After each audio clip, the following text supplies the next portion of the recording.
What allows you to be yourself? I think just the fact that you want to gamble and go for it.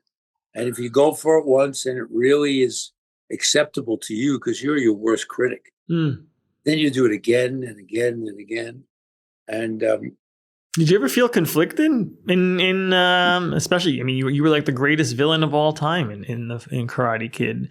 Did you ever feel conflicted being in such a one-dimensional role where you almost, like we said, heartless and that wasn't really who you were as a person? Was it difficult to kind of get into that mindset? not in that project. I've had other projects where it was difficult. I Hmm. did a movie called Price for Freedom about, it was like Schindler's List Hmm. from a book, and a dentist got all his Jewish friends out of Iran, 1979. Very similar story. And I had to play the second in command to Ayatollah Khomeini, a man named Ayatollah Kankali, a beast, a beast. If you You know, wore red, my parents left Iran in the early '70s well, before. then they knew this guy. Mhm. And, he would hang you or take away your real estate or take away your home if you wore red, white, or blue. That's how crazy this guy was. And I said to myself, how am I going to play this? I have nothing in common with it. Nothing in common. No values, no, I'm an American and, I have not that violent and, you know, nothing in common. So what I did was I created a fact that to his people, he was a hero. I had a turban, I had glasses, I had a full beard. And according to the producer, I stole the movie because I had a purpose. I was being a hero to my people, doing a service to my Muslim people. Hmm. And it worked for the character. Couldn't really do that with John Kreese.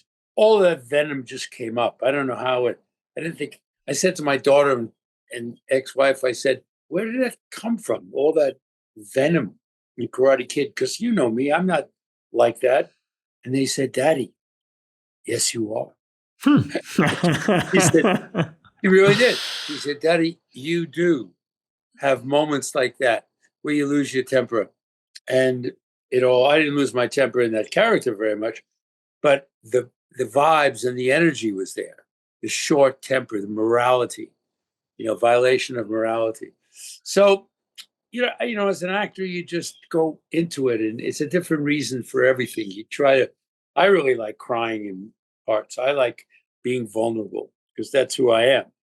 Yeah, it I also makes you more real, more authentic, right? You see, it adds an extra dimension to the person where you appreciate them a lot more as opposed to kind of being black and white, binary, all good, all bad, right? There's something a little too simple about that and Yeah. unrealistic, right? As you develop it, and like the whole no mercy philosophy that you see in Karate Kid could be you trained yourself to be that way, right? Maybe that wasn't like you're saying about your kid. Maybe that wasn't you, but you've spent Yeah, years you had to go develop.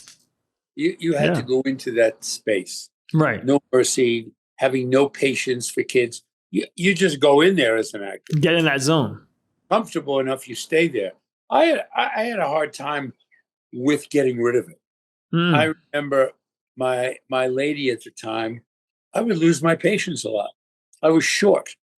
And every time I did the series, and I did 4 months, 5 months, I would come home dark. I would come home with that edge, that John Kreese edge. And it took me 3 months to get rid of it because I Wow. was so into the character. And that's because in a series, you have a lot more time to develop your your your individual, your character. And you have Cobra Kai, I guess you have 60 hours of doing a show. Hmm. You have 60 episodes versus 2 hours of doing a movie.